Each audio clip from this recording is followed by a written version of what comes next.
اب یہ ایسی بات ہے کہ نون لیگ کی ساری اسٹریٹجی بیس اسی پہ کرتی ہے. اگلے 2-2.5 مہینے انہوں نے ٹی وی پروگراموں میں چلا کے کہنا تھا، کیونکہ اسٹریٹ ایکٹیویٹی تو ہو نہیں رہی، سیاست سڑکوں پہ تو ہو نہیں رہی، ٹی وی پہ ہو رہی ہے. اور ٹی وی پہ جو سیاست ہو رہی ہے اس میں مذاکرات ہوتے ہیں، روز 8 بجے پروگرام ہوتا ہے، تقریریں ہوتی ہیں، ایک دوسرے پہ الزام ہوتے ہیں. تو اس سارے میں جو کہانی چل رہی تھی وہ یہ تھی کہ میاں صاحب مڈ اکتوبر میں آئیں گے، اور یہ جو موجودہ چیف جسٹس ہے ان کے اوپر بلیم رکھا گیا تھا کہ یہ کہیں ان کو ڈسکوالیفائی نہ کر دیں، تنگ نہ کریں، کسی کیس میں نہ پکڑ لیں، کچھ بھی ہو سکتا ہے. تو اس لیے جوڑا یہ جا رہا تھا کہ یہ جائیں گے تو وہ آئیں گے. تو نواز شریف صاحب ویسے بڑا سیف ہو کے کھیلتے ہیں، جب تک ان کو 100% ایشورنس نہ دی جائے کہ چیزیں ان کی مرضی کے مطابق نہیں ہوں گی، وہ اس وقت تک میدان میں نہیں اترتے ہیں. تو مڈ اکتوبر میں خیال یہ تھا کہ چیزیں شاید ان کے حق میں ہو رہی ہیں تو وہ آ جائیں گے. لیکن میرا خیال ہے کہ خورشید صاحب کی یہ اسٹیٹمنٹ ہے، جو کہہ لیں کہ ایک پالیسی وہ ہوتی ہے جو ٹی وی پہ سامنے بولی جاتی ہے، ایک وہ اصل میں رکھی جاتی ہے، تو وہ جو رکھی جانے والی پالیسی تھی وہ انہوں نے کھول دی. اگر ایسا ہی ہے تو اس کا مطلب ہے کہ پیپل پارٹی کو پتا تھا کہ پی ڈی ایم کی ملاقاتوں میں یہ بات عیاں ہوگی کہ نواز شریف صاحب نے کوئی نہیں آنا، وہ صرف چکاوا کرا رہے ہیں یا بیسیکلی کوششیں کر رہے ہیں کہ اپنے ووٹرز کو انوالو کر رہے ہیں پولیٹیکل پروسیس میں. تو اب دیکھتے ہیں کہ کیا بنتا ہے. لیکن خورشید شاہ صاحب کی اسٹیٹمنٹ نے نون لیگ کی جو امیدیں ہیں اس پہ کافی حد تک پانی پھیر دیا ہے، اور اس سے لگ یہی رہا ہے کہ نون لیگ جو ان سے وعدے کیے گئے ہیں ان پہ وہ مکمل ان کو اعتماد نہیں ہے. ان کو شک ہے کہ ان کے ساتھ بھی حادثہ ہو جائے. تو اس لیے اگر میاں صاحب واقعی نہیں آ رہے تو وہ اپنے ڈاؤٹ میں کھیلتے ہوئے وہ نہیں کھیلیں گے جب تک ان کو 100% چھوٹ نہیں دی جائے گی کہ ہر چیز ان کی مرضی سے ہونی چاہیے. جی رانا صاحب، آج جے آئی ٹی کی 3 رکنی ٹیم نے عمران خان صاحب کے ساتھ جیل میں 1.5 گھنٹہ گزارا، اور وہاں انہوں نے سائفر اور 9 مئی کو لے کر ان کے ساتھ انویسٹیگیشن کی، ان سے سوالات کیے اور ان سے جوابات لیے. عمران خان صاحب نے جے آئی ٹی کے سامنے اس چیز کا اقرار کیا کہ وہ جو سائفر انہوں نے ہوا میں لہرایا تھا وہ ان سے گم ہو گیا ہے، اور اس کے بارے میں وہ اب نہیں جانتے کہ وہ کہاں ہے. جب ان سے یہ سوال کیا گیا کہ جناب یہ جو لوگ تھے 9 مئی کو جلاؤ گھراؤ کرنے والے، تو آپ نے ان کو انسٹیگیٹ کیا اور اشتعال دلایا آپ نے ان کو، تو اس سے بھی عمران خان صاحب نے انکار کیا، اور انہوں نے کہا جناب میں تو اریسٹ ہوا تھا اور مجھے نہیں پتا کہ باہر کیا ہو رہا ہے.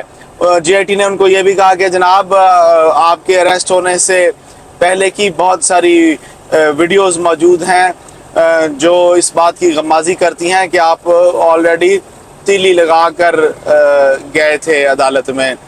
تو بہرحال انہوں نے کہا جناب میں اس سلسلے میں آپ میرے وکیلوں سے بات کریں. تو انہوں نے کہا جناب وکیل تو عدالت میں اپنا موقف بیان کریں گے، فی الحال تو ہم انویسٹیگیشن کے لیے آئے ہیں اور آپ نے ہمارے سوالات کا جواب دینا ہے. چلتے ہیں احمد کے پاس اور ان سے پوچھتے ہیں کہ ان کے پاس اس سلسلے میں کیا خبریں ہیں. جی احمد. جی رانا صاحب، 2 خبریں آ جائیں، 2-3 آئیں بلکہ کہ عمران خان کی جو جے آئی ٹی میں پیشی ہوئی جناح ہاؤس والے حوالے سے، تو اس میں انہوں نے اس بات کو ماننے سے انکار کر دیا کہ جناح ہاؤس میں جو حملہ ہوا تھا اس میں پی ٹی آئی ورکرز اور P T I leaders involve تھے. انہوں نے اس بات سے کلی طور پہ انکار کر دیا. تو نمبر 1. نمبر 2، جو سائفر والے کیس میں ان سے تحقیقات ہوئیں تو اس میں پتہ چلا کہ انہوں نے یہ اقرار کیا کہ سائفر ان سے واقعی کہیں آگے پیچھے ہو گیا تھا، گم ہو گیا تھا، ان کے پاس ہی تھا. ویسے سائفر اکیلی چیز نہیں ہوتی، اس کی کاپیاں ہوتی ہیں، ایک فارن آفس میں ہوتی ہے، ایک پی ایم کے پاس ہوتی ہے. تو اس لیے بہرحال ایک کاپی گم ہو جانا بڑی بات نہیں ہے. بہرحال یہ کہا گیا کہ سائفر جو ہے وہ ان سے گم ہوا ہے، یہ خان صاحب نے اقرار کیا. تو اب کہنے کا مقصد یہ ہے کہ نمبر 1 2 باتیں یہ ہوگی. تیسرا، کراچی میں ایک ریلی نکلی پی ٹی آئی کے ورکرز کی موٹر سائیکلوں پہ، ان تمام لوگوں کو پولیس نے اریسٹ کر لی. سیاسی آزادی تو ہے، لوگ سڑکوں پہ نکل بھی سکتے ہیں، لیکن میرا خیال ہے اس چیز کی اجازت نہیں دی گئی اور ان کو روک دیا گیا کہ کہیں کوئی ایسا غلط یا ایسا واقعہ نہ پیش آ جائے جس میں نقص امن کا خطرہ. بہرحال دیکھتے ہیں. اب یہ کہنا کہ جناب خان صاحب کا سائفر والا کیس اور خان صاحب کا توشہ خانہ والا کیس تھوڑا بہت ان کے حق میں ہو رہا تھا. تو یہ جو نئی ڈیولپمنٹ ہے سائفر والی اور دوسری جو ہے کہ جناح ہاؤس والی وہ بھی کھل چکی ہے اور اس کی جی آئی ٹی نے بھی کام شروع کر دیا. تو اب دیکھتے ہیں کہ ان کی جی آئی ٹی کس طریقے سے آگے چلتی ہے. اور اگر سپریم کورٹ میں یہ کیسز ہیں اور سپریم کورٹ کے پاس چیف جسٹس جو ہیں جو سنا یہ جا رہا ہے کہ خان صاحب کے پی ٹی آئی کے حق میں ان کے پاس ویسے 20-25 دن رہ گئے تو وہ 1 یا 2 کیس سے تو خان صاحب کو چھڑا لیں گے, باقی کیسز سے خان صاحب کو چھڑانا مشکل ہے اور خان صاحب کا چھوٹنا مشکل ہی نظر آ رہا ہے. جیسے میں پہلے بھی کئی بار کہہ چکا ہوں کہ خان صاحب کو اب چھوڑا نہیں جائے گا. ویسے تو لیول پلینگ فیلڈ کا یہ ہونا چاہیے کہ تمام سیاستدان کھل کے کھیلیں, آئیں, الیکشن میں حصہ لیں, لیکن آئندہ کی جو پالیٹکس نظر آ رہی ہے, چین کی انوالومنٹ, باقی چیزیں, اس میں سڑکوں والی پالیٹکس جو ہے اس کو بہت زیادہ محدود کر دیا گیا ہے نقص امن کی وجہ سے. اسٹریٹ کے اوپر کوئی پنگے بازی نہیں ہوگی, دھرنا نہیں ہوگا, ایسی چیزیں نہیں ہوں گی. بہرحال دیکھتے ہیں کیا ہوتا ہے. لیکن یہ 2-3 ڈیولپمنٹس پی ٹی آئی کے حوالے سے کہ خان صاحب کی یہ تحقیقات ہوئی اور پی ٹی آئی کے لوگوں کو بھی پولیس نے کراچی میں اریسٹ کیا. تو چیزیں ابھی بھی پی ٹی آئی کے ہاتھ میں نہیں, حق میں ہو سکتی ہیں, ہاتھ میں نہیں. جی لمحہ انٹرم پرائم منسٹر کاکڑ صاحب نے ایک ہائی پروفائل میٹنگ بلائی اور اس کے اندر انہوں نے ان وزراء سے اور ان لوگوں سے یہ سوال کیا کہ کس طریقے سے آپ بجلی کے بلوں کو کم کر سکتے ہیں, کیونکہ اگر ایک شخص کا بجلی کا بل 10,000 جینون بنتا ہے تو اس میں 5,000 ٹیکس ہے اور اس طرح وہ 10 اور 5 15,000 روپے اس کا بجلی کا بل بنتا ہے, جو کہ ایک بہت بڑا نمبر ہے. اسی طرح اگر آپ اس کو 30,000 کر لیں اور پھر 40,000, جتنا آپ کا بل بڑھتا چلا جائے گا اتنا ٹیکس بھی بڑھتا چلا جائے گا. بہرحال پرائم منسٹر صاحب کو بریف کیا گیا منسٹریز کی طرف سے اور وہاں بتایا گیا کہ کس طرح لائن لاسز اور بجلی چوری کو اور جو لوگ فری بجلی استعمال کرتے ہیں ان پیسوں کو عوام کے بل میں ڈالا جاتا ہے, کیسے کیلکولیٹ کیا جاتا ہے. ایون اگر فیول کی پرائسز اوپر چلی جائیں انٹرنیشنل مارکیٹ میں, ڈالر کی پرائس اوپر چلی جائے تو اس کو بھی بجلی کے بل میں کسی طریقے سے ایڈجسٹ کیا جاتا ہے. ایون آپ کو ٹی وی کا, آپ کو ریڈیو کا بل بھی اسی میں ڈالا جاتا ہے. وزیر اعظم نے کہا کہ کچھ ایسے اقدامات کرنے کی ضرورت ہے جس سے ملک کو اکنامکلی نقصان بھی نہ ہو, یعنی کہ جو IMF کی شرائط ہیں ہم ان کو بھی پورا کریں اور کوئی راستہ نکالیں کہ کس طریقے سے عوام کو ریلیف دیا جا سکتا ہے, کیونکہ لوگ بہت تنگ آ گئے ہیں. لوگوں نے بجلی کے بلوں کو جلانا شروع کر دیا ہے. لائن مین جو میٹر ریڈنگ کرنے کے لیے آتے ہیں ان کو مارنا شروع کر دیا ہے. جو مختلف بجلی کے دفاتر ہیں ان پر لوگوں نے حملہ کرنا شروع کر دیا ہے. لوگ تنگ ہیں, زندگی مشکل ہو گئی ہے, مہنگائی بہت زیادہ ہے. چلتے ہیں احمد کے پاس اور ان سے پوچھتے ہیں کہ ان کے پاس کیا خبریں ہیں پرائم منسٹر صاحب کی اس میٹنگ کو لے کر. جی احمد. جی رانا صاحب, کل سے ملک کی ہڑتال اور صبح سے لے کے شام تک ایک ہی موضوع ڈسکشن ہے بجلی کے بل. 17,000 والے کا 30,000, 20,000 والے کا 40,000, جس کی تنخواہ 20-30,000 ہے, 40,000 ہے, اس کا بل 25-30,000 آیا ہوا ہے. اتنا بل ہے کہ لوگ دے نہیں سکتے, یعنی ان کے آپے سے باہر ہو چکا. اب وہ ساری سچویشن پہ سب لوگ احتجاج کر رہے ہیں. سارے تاجر بھی ساتھ مل گئے ہیں, کاروبار ٹھپ ہو گئے. لوگوں نے میٹروں کے اوپر پٹیاں لگا کے, تالے لگا دیے, لوہے کی پٹیاں لگا کے اوپر لکھ دیا کہ اس نمبر پر رابطہ کریں, میٹر ریڈنگ کی کوشش نہ کی جائے. دھمکی یہ لگائی ہے کہ اگر واپڈا والوں نے آگے بجلی کاٹی, کسی کی بل بھی نہیں دیں گے, اور کسی نے بجلی کاٹی تو اس کو پکڑ کے ماریں گے.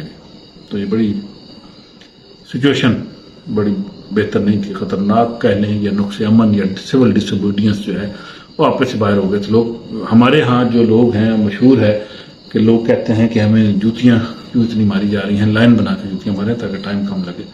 ہمارے ہاں لوگ احتجاج نہیں کرتے, ہر چیز ابزارو کر جاتے ہیں. تو یہ چند وہ واقعے ہیں جن کے اوپر احتجاج شدت کو پہنچ گیا ہے, اور یہ اس میں سمپل جو ہے بیڈ گورننس ہے, حکومتی ناکامی ہے کہ بجلی کے بل اتنے آ گئے ہیں کہ لوگوں سے قابل برداشت ہی نہیں ہو رہے. تو اس پہ وزیر اعظم نے ایک اجلاس بلایا جس میں تمام وزراء کو بلایا جو اس سے متعلق تھے, اور ان کو حکم دیا کہ 48 گھنٹے کے اندر اندر لوگوں کو ریلیف فراہم کرنے کے حوالے سے کچھ کیا جائے. تو دیکھتے ہیں کیا ہوتا ہے اس معاملے پہ. IMF بھی ہے کیونکہ بجلی کے بلوں پہ IMF نے بھی حکومت کو پھنسایا ہوا ہے پھندے میں, تو اس کے لیے ضروری ہے کہ کوئی نہ کوئی ایسا ریلیف دیا جائے لوگوں کو کہ کچھ آسانی ہو, کیونکہ بجلی کے ریٹ بڑھا اتنے دیے گئے ہیں. 40 روپے تو پچھلے سال کا ریٹ تھا, اس دفعہ تو ریٹ کے علاوہ کوئی 7-8 قسم کے ٹیکس ہیں. تو جس کا بجلی کا بل بنتا ہے, بجلی استعمال کرنے کا بل 20,000, اس کا بل ہے 45,000. جس نے بجلی استعمال کی ہے 15,000 کی, اس کا بل آ رہا ہے 40,000. جس نے 10,000 کی استعمال کی, اس کا 25,000 بل ہے. یعنی جتنی بجلی استعمال کی ہے اس سے زیادہ کہہ لیں اتنی ہی یا اس سے دگنا قسم کا ٹوٹل بل ملا کے آ رہا ہے. اور اس پہ ٹیکس اتنے زیادہ ہیں کہ خدا کی, تو لوگ بہت زیادہ تنگ ہیں, خودکشیاں ہو رہی ہیں, لوگ ہر طرح سے کہہ لیں کہ احتجاج کر رہے ہیں, رو رہے ہیں سڑکوں پہ کھڑے, پیٹ رہے ہیں. لیکن حکومت جو ہے بہرحال اس نے آج اجلاس کیا, وزیر اعظم نے اتوار والے دن, اور کہا ہے کہ 48 گھنٹے کے اندر ریلیف دیا جائے. تو PTI پارٹی جو MKM اور جماعت اسلامی بھی اس کے خلاف احتجاج میں بھرپور شریک ہے. دیکھتے ہیں اس حوالے سے کیا ریلیف آتا ہے. جی رانا صاحب. خواتین و حضرات, میاں نواز شریف صاحب اپنی الیکشن کمپین کا بیانیہ بلڈ کر رہے ہیں, مجھے کیوں نکالا سیزن 1, اور عمران خان صاحب کا جو الیکشن کا بیانیہ ہوگا مجھے کیوں نکالا سیزن 2 ہوگا. بہرحال سیزن 1 جو ہے جس کا تعلق نواز شریف صاحب سے ہے وہ دوبارہ مارکیٹ میں لایا جائے گا, اور ان کا خیال یہ ہے کہ شاید عوام کے دل میں ان کے لیے کوئی ہمدردی پیدا ہوگی. میں نہیں سمجھتا کہ ایسا ہوگا. انہیں کیوں نکالا اپنی جگہ پر, لیکن لوگ کیا اس چیز کو بھول جائیں گے کہ مہنگائی کتنی زیادہ ہو چکی ہے؟ کیا لوگ اس چیز کو بھی بھول جائیں گے کہ بجلی کے بل اتنے زیادہ ہو گئے ہیں کہ ان کی تنخواہوں سے بھی زیادہ ہیں؟ کیا لوگ فیول کی پرائسز کو بھی بھول جائیں گے؟ میرا نہیں خیال کہ جو کٹر یا جیالے یا پکے نون لیگ کے جو فالوورز ہیں ان کے علاوہ جنہوں نے دائیں جانا ہی نہیں نون لیگ کے علاوہ, میاں صاحب کوئی کراؤڈ اکٹھا کر سکیں گے یا اپنا ووٹ بینک بڑھا سکیں گے. اچھا جی, جہاں تک بات ہے عمران خان صاحب کی, عمران خان صاحب مکر گئے ان لوگوں کو اون کرنے سے جو ان کی خاطر باہر نکلے 9 مئی کو, ان کے لیڈرشپ کی ڈائریکشن پر, جنہوں نے جلاؤ گراؤ کیا, جو شدید غصے میں تھے کہ عمران خان صاحب ہماری ریڈ لائن ہے, تمہاری ایسی کی تیسی ہم چھین کے لیں گے آزادی, تیرا باپ بھی دے گا آزادی. اور وہ خواتین جو اپنی گالیاں نکالنے کی ویڈیوز خود بنا رہی تھیں اور پھر اس کے بعد پوسٹ کر رہی تھیں, وہ خواتین کو بھی آن کرنے سے مکر گئے. یعنی PTI کی بینڈڈ کوئنز کو بھی آن کرنے سے عمران خان صاحب نے انکار کر دیا. خواتین و حضرات, ایک بات کو سمجھے, میں نے کئی دفعہ اپنے ولاگز میں بار بار بتایا ہے, میں نے ایک ضلع شاہ کے اوپر ایک ولاگ بھی کیا تھا, اس میں بھی میں نے آپ لوگوں کو سمجھایا تھا کہ جب ان لوگوں کے اپنے اوپر بات آتی ہے تو یہ آپ کو پہچاننے سے بھی انکار کر دیں گے, اور انہوں نے یہی کیا عمران خان صاحب نے. وہی عمران خان صاحب جو آپ کو کہتے تھے کہ باہر نکلو, یہ جہاد ہے اور یہ جہاد آپ نے کرنا ہے. بہرحال آپ لوگ ان نواز شریف صاحب اور عمران خان صاحب کی خاطر اپنے دوستوں سے, رشتہ داروں سے دست و گریباں ہوتے ہیں, گالم گلوچ کرتے ہیں اور سمجھتے ہیں کہ شاید آپ ملک کے لیے کچھ کر رہے ہیں, اپنی لیڈرشپ کے لیے کچھ کر رہے ہیں, اپنی پارٹی کے لیے کچھ کر رہے ہیں. تو معذرت کے ساتھ آپ کا یہ رویہ اور آپ کی یہ سوچ غلط ہے. آپ کو میں یاد دلاتا ہوں کہ 27 سال عمران خان صاحب نے جو بیانیہ بلڈ کیا کہ جناب انصاف سب کے لیے, اور یہ چور ہیں, یہ چور ہیں, یہ ڈاکو ہیں, میں ان کو جیل میں ڈالوں گا, میں یہ کر دوں گا, وہ کر دوں گا. عمران خان صاحب نے ایک کیبنٹ میٹنگ کی. عمران خان صاحب کی جو ہیلتھ منسٹر ہیں انہوں نے شوکت خانم سے میاں صاحب کی